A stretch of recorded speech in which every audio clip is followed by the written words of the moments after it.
Hello everyone! So we are picking up where we left off last episode at checkpoint 1. We settled the horses in and took a nap so that we would be able to make it all the way through the next day. Jericho was all cuddles for some reason. I think the new environment was making him find more comfort in what he knew. We got clearance to leave at about 3 AM. Me and Queasy were both pretty confident now that we knew we'd be okay, since Jericho and Nikita had performed so well yesterday. Plus, we'd ridden at night quite a lot, so as long as the night was calm, we would be fine. Everyone at the checkpoint was so nice. The officials were really on top of things. Oh, actually, I just remembered. If you would like to be invited to events like this one arranged by the same people, Emerald Ranch have a Discord server that you can find all of their events in. They even have a place where you can buy properties and meet up for casual trail rides. The link can be found down below. Speaking of Jericho acting a bit strange, when we got a little further away from the checkpoint, something really got his attention. To the point where I was sure he couldn't see where he was going. I do not have a bloody clue what was so incredibly interesting to him. Maybe he could hear a horse from the checkpoint or heard some people, I have no idea. I ended up circling him to see if I could regain his focus, and it did work for a little bit. But once again, this thing just had his attention. I only then noticed this tiny camp that I think had a fire. I still haven't got a clue why he was so infatuated with it though. Eventually he did lose interest, and was actually focused on the road and where he was going again. I swear, I cannot take this horse anywhere without him being a complete weirdo. Anyway, it was a little bit difficult to see in the dark, but both Nikita and Jericho were fitted with Emerald Ranch approved lamps, so it wasn't impossible to navigate. We ended up riding in that sweet spot hour, when the whole world is asleep and there is nothing but you, your thoughts, and the stars. And Jericho.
Daybreak was upon us now, and being honest, I was pretty tired but also incredibly happy.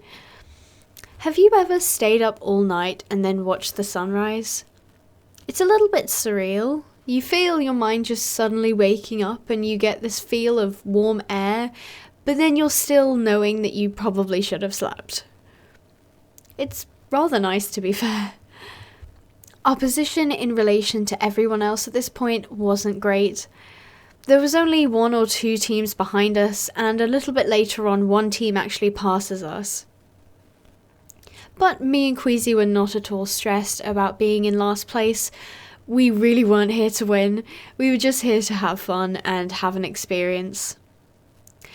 This was the one section that concerned me a little bit.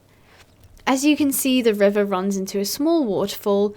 The current isn't super strong and it's not that deep either, but the thought of a horse tripping and being swept over the edge had me on my toes a little bit. But I did have to take a second to just admire the view, and Jericho took it like a complete champ, and so did Nikita, despite the fact that she is far shorter than him, so the water actually came up to her knees. This was the point where a team actually had to pass us. They were really sweet about it and called passing left, but Jericho didn't seem too happy. Whether that be because we were being passed or just people in general, I will never know. As you can see, he made sure to let me know he was unhappy with his ears. Bless his heart, he is such a little sausage. So, I will actually go ahead and give you another montage. I wonder if any of you will recognise this place.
We got into checkpoint 2 just behind another group, who actually turned out to be the officials from checkpoint 1, which is quite funny.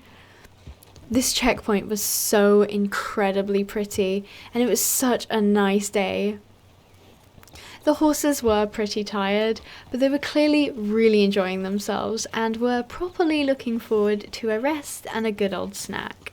Just like checkpoint 1, I was lucky enough to go ahead and find a nice tree that was just enough away from the others to give Jericho some breathing room and to let him feel like he has his own space, and it also had a nice bit of shade, so I wasn't worried about him overheating because they did just have a canter and it was quite a warm day as well, so I wanted to make sure that he was as comfortable as he could possibly be.